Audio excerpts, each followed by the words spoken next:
Mes salutations distinguées, la grande famille aujourd'hui, j'ai une histoire à vous partager, mais avant de commencer s'il vous plaît likez, partagez, commentez, donnez-moi votre avis, et surtout abonnez-vous. Pour plus de vidéos, ça ne vous coûte rien, de liker, et d'abonner, c'est aussi ça le soutien je vous aime toutes. Notre histoire commence au Togo, précisément à Lomé dans la ville de Vaughan, vivait une petite famille.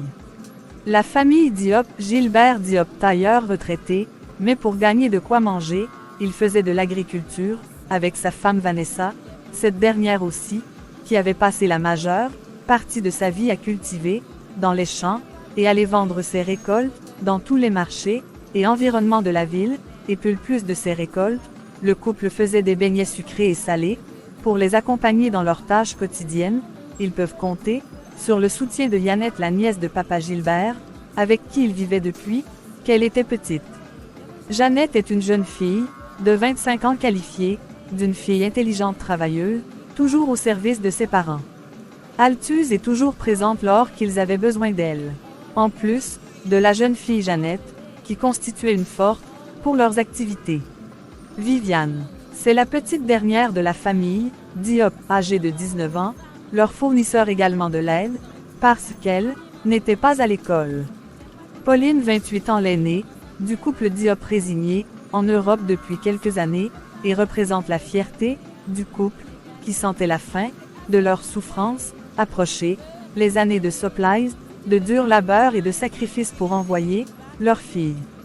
Seraient bientôt récompensés, ils n'attendent que ça, pour enfin se reposer en ce jour, Jeannette de retour des champs, avec les bois qu'elle avait coupés, de la plantation. Une fois à la maison, elle laissa le bois dans la cour, en poussant un cri de soulagement, et retrouva sa tante à la cuisine, assise derrière le feu, de bois. Maman, voici le bois que j'ai ramené du champ, ça brûle rapidement et il est bien sec. Ah merci ma fille, ce bois que Viviane a coupé dernièrement, n'est vraiment pas bon.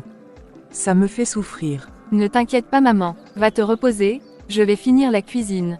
D'accord ma chérie, je dois même tourner la pâte de beignet. Que vivement, je dois abandonner ce travail qui m'épuise.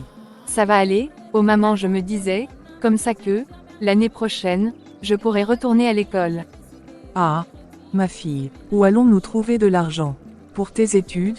Tu vois bien que nous avons du mal à payer ceux de Viviane. C'est vraiment difficile ma fille. Les affaires aussi ne marchent plus comme avant.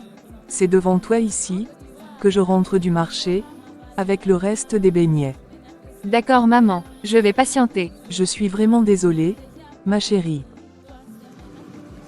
Jeannette, qui aimait ses études qu'elle avait abandonnées depuis longtemps, quand elle avait eu son bac, il y a 3 mois elle caressait ses études comme ses copines, qui étaient allées dans les grandes villes pour suivre les siennes. Elle savait pertinemment que son oncle et sa tante n'avaient pas assez de moyenneurs. Et le peu qu'ils avaient eu jusqu'à présent, et pour Viviane, enfin qu'elle obtienne le baccalauréat et aussi Pauline, bien qu'elle est à l'extérieur. Elle ne leur en voulait pas, car depuis la mort de ses parents, lors d'un incendie, quand elle n'était qu'une gamine. Et les Diop avaient, toujours bien, pris soin d'elle. Coucou, Jeanne.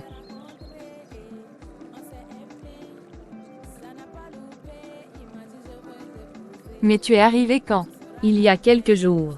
Attends que je te cherche de quoi t'asseoir. Jeannette est allée lui chercher un tabouret qu'elle lui donna. La jeune fille l'essuie correctement avant d'y poser ses fessiers. Alors Jeanne, toujours derrière tes vieilles marmites. Ah, mais je vais faire comment? Regarde comment tu es belle. Tu as fini ta licence. Oui, tout est bouclé ma belle. Je suis à Vaughan, enfin de me reposer, et manger de la sauce d'arachide et du maïs. Oh regarde, comme je t'envie. Si j'avais poursuivre l'école, j'aurais également obtenu la licence. Ma copine, je t'ai déjà dit que tes parents font la combine. Ils ont de l'argent et préfèrent s'occuper de leurs propres enfants. N'est-ce pas que ta petite sœur va à l'école? Oui, mais son école n'est pas coûteux. Par exemple moi, je dois aller à l'université, et il n'y a pas ici à Vaughan. C'est dans les grandes villes comme à Dapamé, et pour ce faire il faut le déplacer, et des dépenses de logement, et tout, tu vois que c'est compliqué non. Arrête de vouloir, toujours leur trouver, des excuses Yannette. Ils ont pu envoyer, ta sœur en Europe, pour ses études et lui envoie de l'argent quand elle veut, n'est-ce pas? Est-ce que ta sœur n'est pas assez grande pour bosser afin de gagner de l'argent? Les étudiants en Europe font des jobs, et survenir aux besoins de leurs parents. Je suis presque sûre que c'est ce qu'elle fait. Mais elle fait croire à ses parents, qu'elle continue de fréquenter. C'est quelle école qui ne finit pas. Je te dis qu'ils favorisent leurs enfants au détriment de toi. En plus il y a des formations ici que tu peux faire, par exemple la coiffure, la couture et bien plus. Ils ne veulent tout simplement pas t'aider. Ils préfèrent que tu restes là à travailler comme leur bonne, c'est tout. Arrête de dire ça, Joséphine, ils ne me traitent pas, comme tu penses. Bref, je vais encore en parler, à maman. Tu me donneras raison un jour. Attends que je te montre mes photos, avec mes copines de Lomé. Joséphine sortit alors son téléphone, ce qui surprit Yannette. Waouh, tu as un gros téléphone. Reste là à dormir, seulement.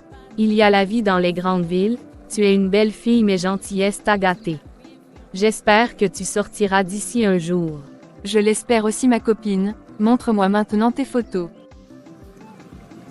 Jeannette regarda les photos, que lui présenta sa copine, elle admira la façon, dont ses filles étaient habillées, elle admira leur coiffure, et leur prétense.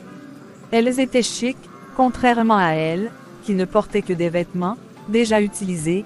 Yannette n'était pas envieuse, elle apprécie juste les artifices, qui se défilaient sous ses yeux. Elle ne retenait que le bon côté. Son souhait depuis 3 mois, celui de poursuivre ses études. C'est tout ce qu'elle enviait chez sa copine, et toutes ces personnes, qui allaient en ville, et reviennent avec des diplômes universitaires. Après le départ de Joséphine, Yannette finit la cuisine, allait prendre un bain avant de sortir, elle pensa à prévenir sa mère de son départ. Mais elle la trouva endormie, elle ferma alors toutes les portes, et se rendit au parc, qui se trouvait à quelques mètres de la maison. Te voilà enfin. J'ai comme l'impression que tu ne veux plus rester ici à ce que je vois. Je suis vraiment fatigué. Faire des beignets et servir les clients en même temps est vraiment épuisant pour moi. Qu'est-ce que ta mère fait? C'est elle que j'attendais. Elle est vraiment très fatiguée, papa. Je lui ai donc proposé de la remplacer.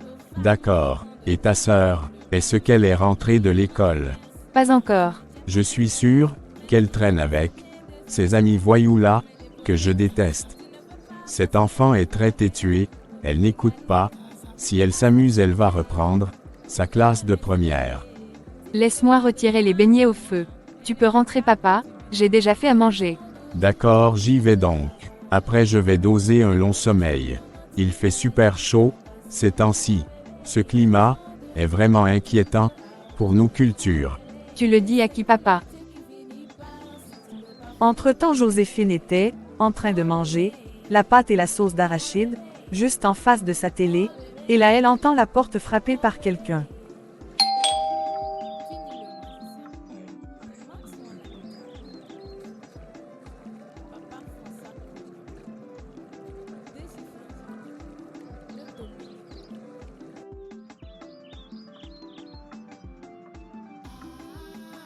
Ça fait un bail ma chérie. Je ne savais pas que tu étais ici, tu es rentrée quand? Depuis 2 jours, ma belle, comment tu vas? Je vais bien comme tu peux le voir. Je n'ai pas besoin de poser la question, je vois que tu rayonnes. On peut bien voir que tu as quitté la France. Tes cheveux te conviennent à merveille, regarde-moi ces formes à la Beyoncé. Et ton teint est beau, tu es belle ma chérie. Merci beaucoup, ma chérie. Mais tu exagères, j'ai même noirci, la chaleur, et toi c'est comme à Vaughan. Tout va pour le mieux, c'est mon cadeau, que tu as en main là. Et non en fait, j'allais chez Jeannette et j'ai croisé ta mère, qui m'a dit que tu étais là, du coup je suis venue te saluer. Ah d'accord je vois, moi-même j'étais avec elle, Yannette est à campement. Je précise que c'est son cadeau, que tu tiens là. On peut dire ça, mais cela ne veut pas dire que je ne t'ai rien apporté. C'est juste que, je ne savais pas que tu étais rentrée. Ne t'inquiète pas, je comprends. Pendant qu'on y est, je veux qu'on parle de notre amie Jeannette. Elle ne m'écoute pas, quand je lui dis que son oncle et sa tante abusent d'elle. Toi-même tu vas aller la voir, elle ne ressemble à rien. Aucune classe, aucune beauté, zéro charisme, alors qu'elle n'a que 25 ans, et tu ne vas pas me dire que c'est son look, même les filles de cette ville savent mieux s'habiller qu'elle. Elle se met au moins en valeur, parle-le lui, et convainc-lui de quitter cette maison où elle n'est qu'une esclave. Sinon elle ne fera rien de sa petite vie. Quoi, tu veux qu'elle quitte la maison de son oncle? Pour aller où, dis-moi? Elle ira où? C'est sa seule famille, elle n'a nulle part où aller. Et je ne suis pas d'accord avec toi quand tu dis qu'elle est traitée comme une esclave. Maman Vanessa a toujours bien traité Jeannette. Elle l'a toujours pris comme sa propre fille. Si elle n'a pas poursuivi ses études, c'est parce qu'ils n'ont pas de l'argent. Tu vois bien qu'ils sont pauvres. N'importe quoi, oui, mais ils ont envoyé leur fille à l'étranger et tu me parles de pauvreté. Bref, je n'en parle plus. Ok, je vais la voir. On se verra après. J'ai beaucoup de choses à te dire. Ça marche. Et Natacha prit congé de son amie. Elle reconnaissait bien, de sa copine Joséphine, toujours en train de voir le mal, où il n'y avait pas. Le groupe constitué de Joséphine, Natacha et de Jeannette, était inséparable lorsqu'elles étaient au primaire et au collège. Elles avaient toujours fait chemin ensemble, jusqu'au jour où ses amis sont partis à l'extérieur, laissant Jeannette seule. À campement, Jeannette était au fourneau, elle faisait des beignets, et vendait aux personnes qui le voulaient. Pendant qu'elle travaillait, sa petite sœur arriva de l'école et s'empressa de plonger la main dans le passoire qui contenait les beignets chauds. Sa sœur lui frappa la main à l'aide de la cuillère chaude.